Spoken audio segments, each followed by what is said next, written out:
Hi, I'm Bryce Minnick. I'm the editor of Bike Magazine. Here with most of our editorial staff, Jonathan Weber, our online editor, Ryan Palmer, our gear editor, and Nicole Formosa, our managing editor.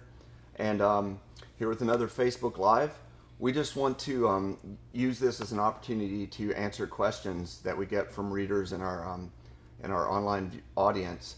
We get a lot of questions on our Facebook page. We get emails from readers asking us all manner of things. A lot of them are tech questions, and we just want to use this as an opportunity to answer some of them. And at any time during this, if you have questions, just go ahead and type them in the field, and we'll do our best to answer them. We'll start off probably on what could be a kind of contentious subject, which are always the most entertaining. A couple days ago, we got an email, a letter to the editor from Doug Jansen from Pelham, New Hampshire, and he was just reading the August issue of Bike, our photo annual, and he ran across an ad. He said he did a double take on this ad. 530 watts of climb-crushing power? Whoa, and he's talking about an e-bike. Whoa, just a minute here. Is this a motorized vehicle being promoted for use on human-powered trails? It sure seems that way to me. I worked many years in the battery-powered vehicle industry, and I have a sense of where this technology is going. We do not need motorcycles on non-motorized trails, no matter how quiet or environmentally green these new bikes are. The power and capability of some e-bikes already matches that of combustion-powered motorcycles, which is something I think Palmer might take issue with. A blurred distinction between this new class of bikes and human-powered travel on non-motorized designated trails will get us all kicked off of our trails. The MTB community already has enough struggles maintaining trail access. So there's a lot of points to this issue. Yeah. It's a Loaded lot of comment. ways to slice it up. And if at any time you guys want to, people who are watching want to chime in, we'd love to hear from you, because we want to know what our readers think about this, because we're having a hard time determining how and to what extent we're going to cover these bikes. I mean, I think the first point to make, though, is that we don't have any control over the ads in the magazine. I mean, that's just, we don't see them before the magazine comes out, and this is, it wasn't our decision, obviously, to put that ad in. It was the company's. So just so Doug knows that.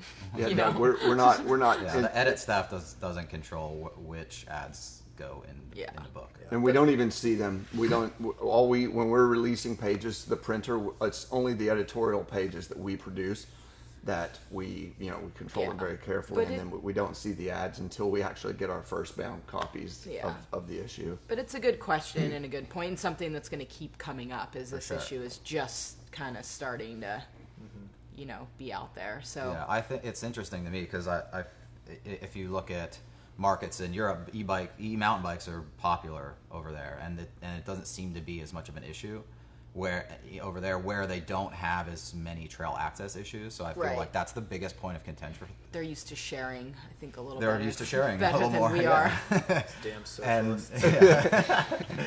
They've been living on that land together for so many centuries, and they figured out how to get along. Yeah, they know how to rub shoulders well. I don't know. I mean, for me, that's the biggest point, because when it comes down to it, I don't feel like the sort of Soul Patrol traditionalist argument really holds any water, because mountain bikes are toys. They're made to be fun.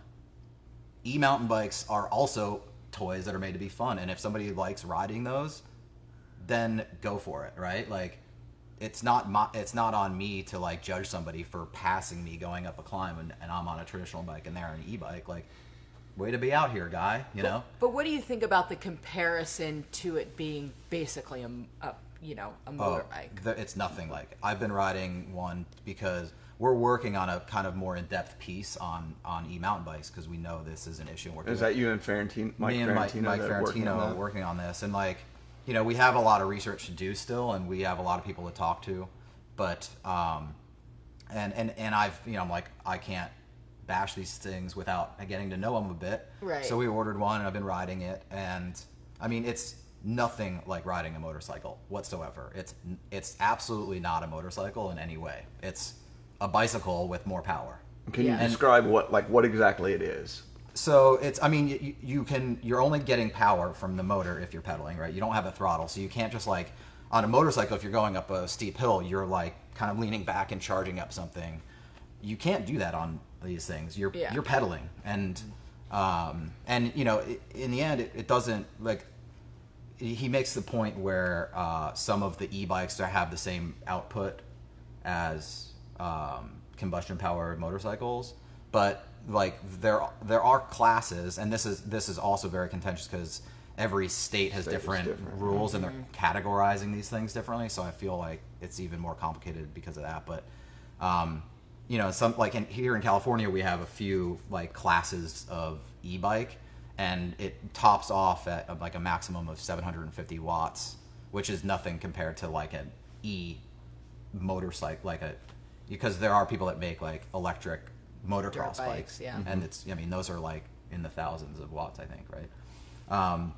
So it's nothing like that, really. What these things, to me, it's like, it's fun to ride, and I think that the biggest thing is just about the real issue is about land access. Yeah, I mean, there's really some fear out there that if these things are on trails, that it'll lead to, you know, non-motorized trails getting shut down. And I mean, I've seen trails out there that are already marked like human powered only. Yeah. So I mean, it's definitely going to be something that I think there'll be some sort of distinction about it as more of these come on the market. And some towns have already made that decision, you know. Durango's one, Jackson Hole, like they're saying, no, you know, you can ride these things. Moab is like, you can ride them on OHV trail. So like, you know, Moab has a ton of Jeep trail, but you can't ride them on like the, you know, not Amasaback, but the single track next to it. More than anything, it just seems like bad timing. You know, it's kind of like what Pops is talking about in his column. Oh, seriously. Pops is Mike Ferrantino. We call Mike Ferrantino Pops. Yeah. And, you know, he was basically just saying mountain bikers are suddenly encountering this huge wilderness issue, which is maybe the most pressing issue we've ever dealt with sort of as a community. And now at the same time, e-bikes are becoming popular, and we're having to deal with both simultaneously. Yeah. And it's just when we're getting just when mountain bikers are finally getting organized as a group. I mean, we've always been kind of borne the brunt of the Wilderness Act. Yeah. And but it's within the past year, like there's been critical mass, and the mountain bike community's finally kind of coalesced into action. Yeah. And right about the time where these things are also gaining critical mass and becoming popularized. Yeah, and I mean, I do worry about this. Yeah, yeah, I think it is a concern, and is it a situation where we're creating the concern ourselves, or maybe heightening it? Like the hiker and equestrian folks aren't even sort of aware of it yet at this notice point, what it is, or notice, or who knows if it's they're just gonna think we really climb that fast, right? Yeah, like on the climbs, are you really going like? Are you going that much noticeably faster than... I think I go at least twice the speed I would ordinarily go. Yeah. So yeah, it's quick. It is a little demoralizing when you get passed by one. You're like, I'm such a loser, and then you realize it's an e-bike. Have you been wanting to ride the same trails when you're out there on the e-bike, or like? Oh, I ride different trails, and that's kind of cool too in a way. Like, because I've been commuting to and from work on the thing as well, and finding all these like power line roads that. You could never really ride on a traditional bike. So like, power line roads are cut steep. A straight swath, right? And so they're going straight down and straight back up. And that's where dirt bikers love that terrain though too, don't they? Yeah, and you can never climb up it, on a traditional bike. So like, I would never go that way on my regular bike on my commute. But it's sort of like, it's changing it up a bit, So I'm like actually riding different stuff that I would ride normally. But I mean, including the beach at low tide. Yeah, it's including like blasting down the beach, which I don't know if I'm even allowed to do we have any questions or comments about the e-bike topic? We've got Aaron Edwards, just called Palmer libertarian. He kind of is in a weird way. That's awesome. He pays tax though, just late. He's asking, how about e-bikes with unlimited throttle? They could be allowed on multi-use trails that allow motorcycles. Kind of proposing that as a potential solution. Yeah. Which is kind of what Moab's doing, isn't it? Right. Yeah. And it's funny because for communities that already have that distinction between motorized and non-motorized, I think it's really kind of cut and dried. Like if you already have trails that are kind of separated by that. Yeah, It's but probably it's a lot interesting though easier because than, like you have at that point you have like this machine is so much more a bike than it is a motorcycle. So taking and being like you can only go on motorcycle trails with this. And I mean, as a mountain biker, I don't want to ride those trails. Yeah. They're all blasted out, like they're wider cut swaths. They're not the trails that I want to ride, and so like if like that would almost kill the market itself, Right. like by making mountain bikers ride mountain bikes on Yep, moto that's a good trails. point. Right? Yeah. But yeah, I mean, I feel like what I said before, like if you boil it down to the simplest things, they're both toys and they're both fun. But obviously, it's a lot more complex than that. And if I had to choose, like if e-mountain bikes was certainly going to destroy trail access, I would be like, yeah, get them out of here, right? But it's kind of an unknown how this is all Yeah. going to pan out. It's probably good that the mountain bike community is discussing this because we need to police ourselves when it comes to wilderness access. I think another interesting component to this whole argument is whether I've heard many people talk about where is this all going to lead in terms of new riders getting onto these bikes. I think a lot of us feel that once you're onto this bike and see how comparatively easy it is to climb, it's going to be hard to go to a conventional mountain bike. Right. I personally don't see a lot of people going back that route, Right. which raises, and then other people have mentioned and feel quite adamantly that if this is a gateway drug to anything, it's to motorcycles, which I think Palmer doesn't agree with that necessarily. I think it's a gateway drug to more e-mountain biking. I mean, I feel like if somebody rides one, loves the experience, they're going to just want to continue riding those. They're maybe not going to want to and I mean, I enjoy riding it, but I also enjoy riding my human-powered bike a lot too. Although you haven't been riding the non-E1 that much lately. Well, I just went on a 2-week road trip and I rode the mountain bike on one ride and the other bikes on all the other ones. So it's just your commuter bike. I do think it's more like the market to me seems it would be more like mountain bikers who are maybe getting a little bit older. I mean, there's a big, the population of mountain bikers is definitely aging.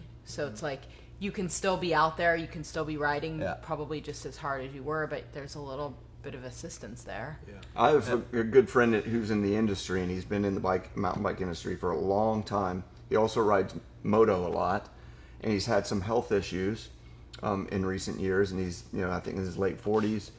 And he argued recently that he really appreciates them because he's a really skilled technical rider, but because of his health issues, his fitness has suffered. Yeah. And he argues in favor of e-bikes because he can keep up with the guys he works with who are still uber fit. Yeah. He can keep up with them on the climbs. And then when it comes to the descent, he can drop all of them because he's a more skilled technical rider. And he's like, why are you guys kind of discriminating against me? And I just want to go ride with you guys and be able to keep up and not have to wait for me. It's hard to argue against that point. Yeah, and especially if this guy is the best guy in the world. Mm-hmm. Another thing about these is and this is more a question to the bicycle industry as a whole. Where is this going to lead? So bike companies are in this market now, but if this market gets so entrenched and has staying power, are motor manufacturers going to just kind of take it over ultimately with their superior expertise and background? You'd think like companies like KTM or Yamaha would be able to make a better e-bike than Specialized or Trek or. And I think undoubtedly the answer is yes. Right. And so I think that's something that and I'm not alone in that opinion. A bunch of several experienced career mountain bike journalists have expressed that concern to us as well. They're like, well. This is ultimately really going to be do bad any for the good mountain bike industry. Yeah. It's an interesting point. Mm-hmm. Ready for another question? Yeah, let's move on to another topic. Another topic. All right. Oh, well, I don't know. We have one more question on the e-bike topic. Okay. Is the main reason that mountain bikers dislike or even hate e-bikes that they threaten trail access? Well, I think that's... I don't know. I think it's...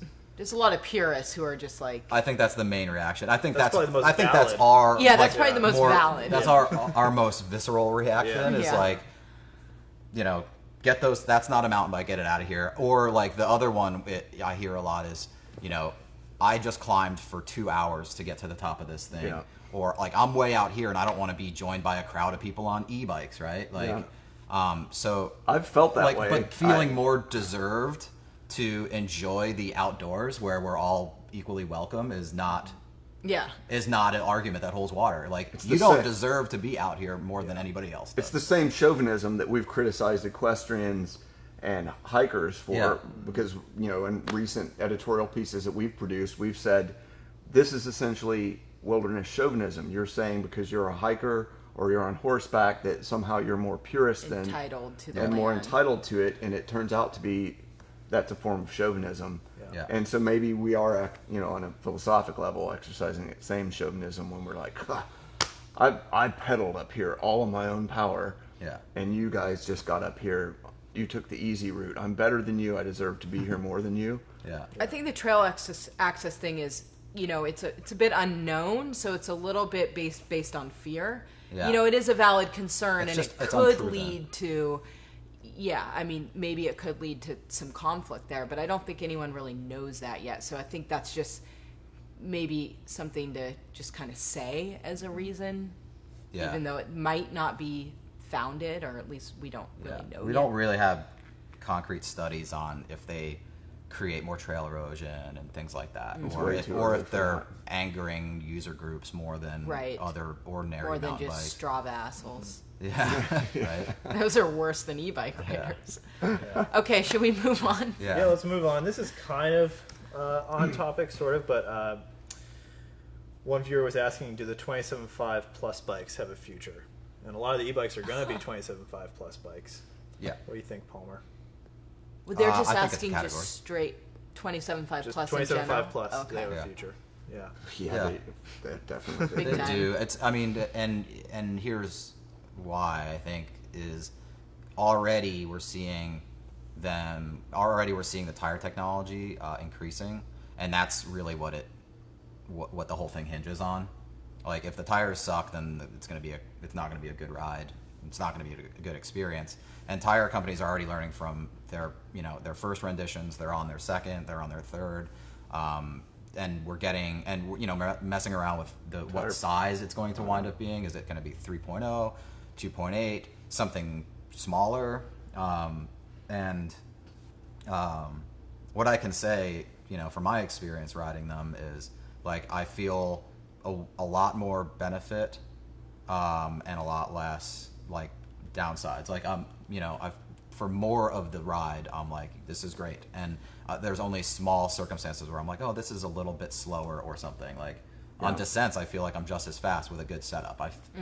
I like the Maxxis Recon tires. I feel like those are kind of my favorite so far. I like them at the too. 2.8. It's so much about pretty the aggressive setup, tread. right? Like so much about and tire pressure and Yeah. rim width and how they work together. Yeah, and it's all kind of playing around still. Like people are still messing around with what's going to be the optimum rim width. And Read the September-October issue.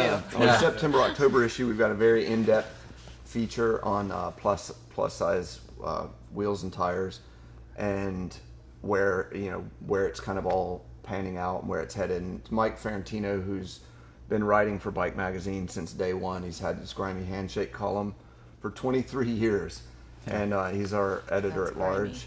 And it's a really good read. So keep an eye out for when that issue comes out. Like you'll learn a lot just by reading it. Yeah, he spent countless hours messing around with his tire pressure and doing cutties in his driveway. Which we'll read about too. So many cutties. I think it's the plus size phenomenon is another thing. Like things are changing so quickly that we've got e-bikes as a big topic point. Plus size.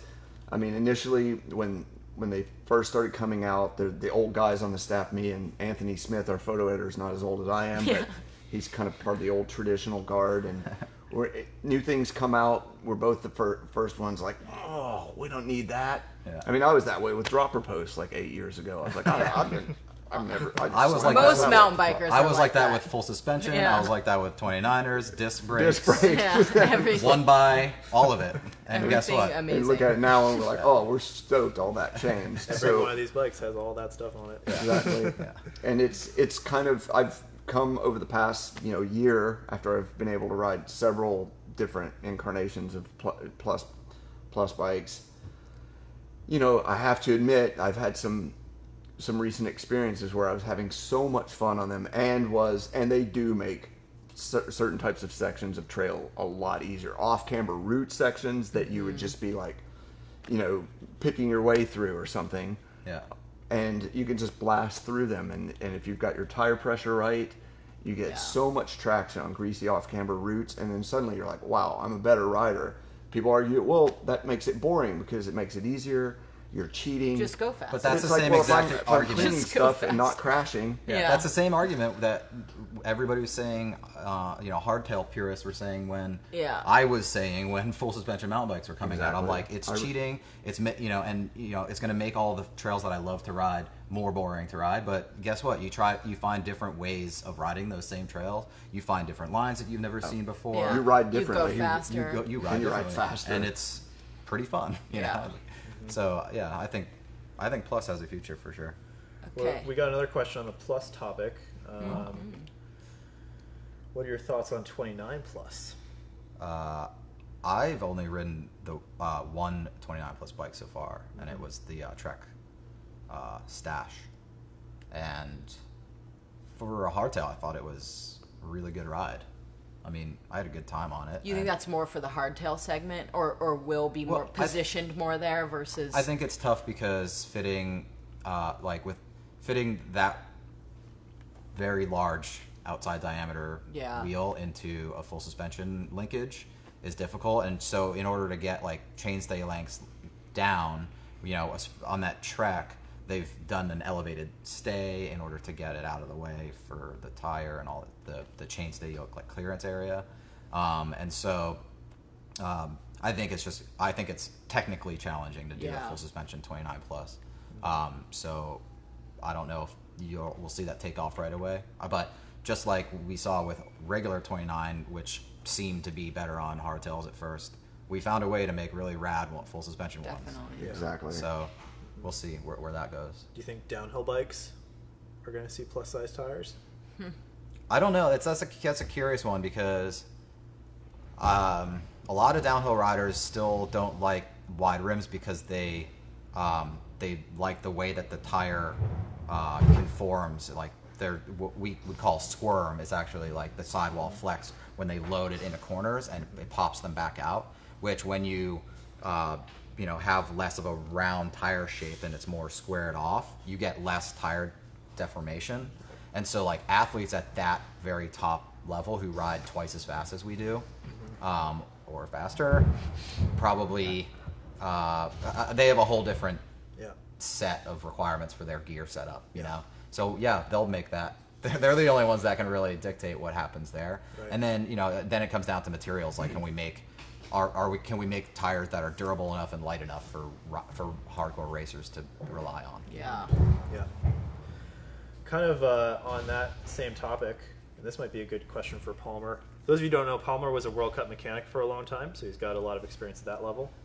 And Matthew Frackleton was asking, why don't pros wear body armor when they're the most at risk?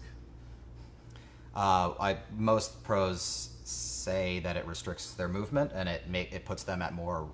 They feel like it puts them at more risk. I mean, I feel like it's more of a mental thing, really, and it's also a cool factor thing. Like with anything, like why don't BMXers wear helmets? That's one of the most dangerous sports you can possibly do. Those guys crash every 5 seconds. It's just not cool, And like why don't a lot of downhill racers even wear gloves? I don't understand that either, right? Yeah. But they're really fast people. They can make why don't any of us wear elbow pads in the bike park? And they also train really hard. They build their muscle, which does protect them when they crash. They have internal protection built up. All right. We had a question. when would we recommend changing our current mountain bike to something newer, not taking into consideration some obvious reasons like damage or breakage? So how often to replace your Yeah. to replace your bike? Kind Wow. of. Oh. So subjective. I know, it's budget, it's Yeah. How much I mean, money technology do you has changed so much that like you could have a 3-year-old bike right now that's completely outdated in terms of current technology, but are you But still still having rides fun pretty on well. it? Yeah. Yeah, Yeah, I of mean, course. can you Can still you still- ride it? It's kind of have? like My dream build from December is already kind of like a little obsolete now. And it's like, but I'm Yeah, that pretty rear happy. end's not wide enough. Yeah. Yeah, right. It's not No, boost. it's not. You It can't ride doesn't, it it doesn't anymore. have boost. I'm not Yeah, going to shred it's as hard, am unrideable. I? You know? Well, that's I mean, that's an impossible. I don't such know. a It's personal hard. thing. Yeah, like if there's a lot of technologies out there right now that like if you are what's the first adopter, early adopter? Early Is that- adopter, Yeah, if you're an early adopter, you've got a lot of opportunity to Yeah. adopt right now. There's a lot of new stuff out there.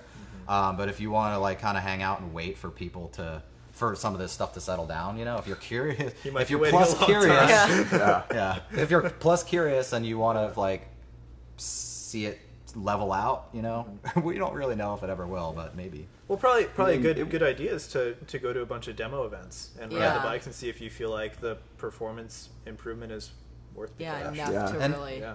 invest in. Demo events are the way to go. Outer I mean, bike. Yeah, it's so outer bike. it's so important, especially if you're going to shell out a pretty big chunk of change. You should be testing a lot of different bikes. Yeah, And you can be rest assured that there are arguments that say like bike companies are just making things in order to sell them.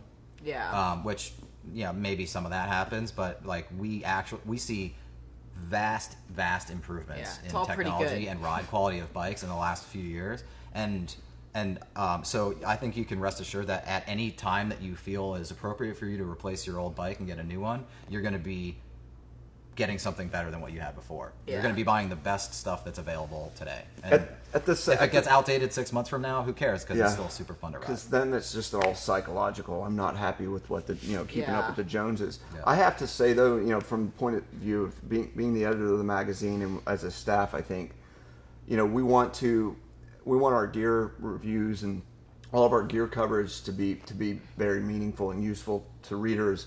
I personally, and this is a personal concern that I've had for years, sometimes worry that to the extent that we do cover all the new bikes and the new technology,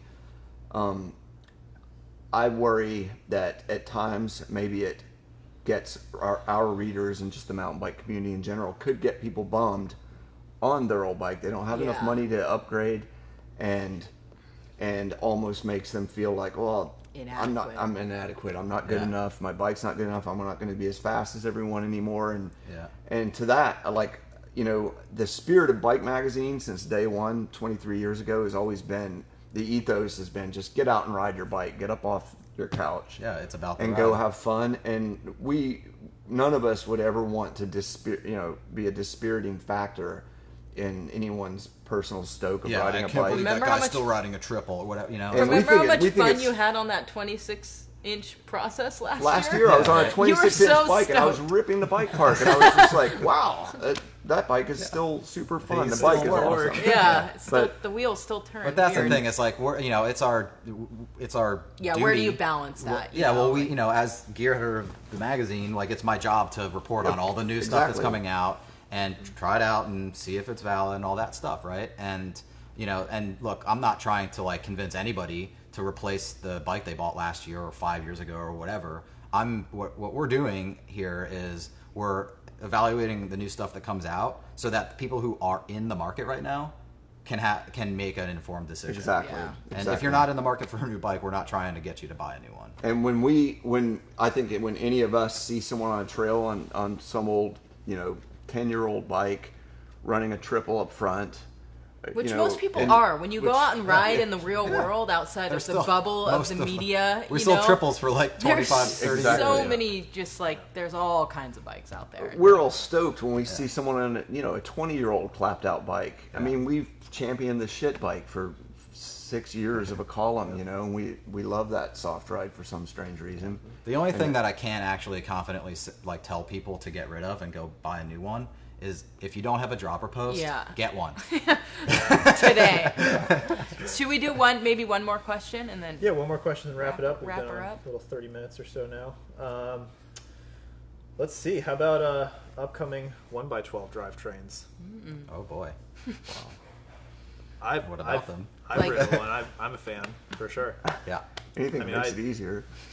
My experience was just that I just stayed fresher for sort of the length of the ride because you just have a little bit Better of easier recover. gear when you really need it. Yeah. What we're talking about, the 1x12 is the SRAM Eagle stuff, which offers a cassette that has a 1050, which is a 500% gear range, which is actually the range that you get on a modern double. A lot of modern doubles. That's all changing, obviously, really quickly too. But it's basically what you get is the same exact 1042 cluster, and then they slap a 50 on the back of that. So it's essentially a granny gear, but in the back. Mm-hmm. Yeah. And I mean, they've done a lot in.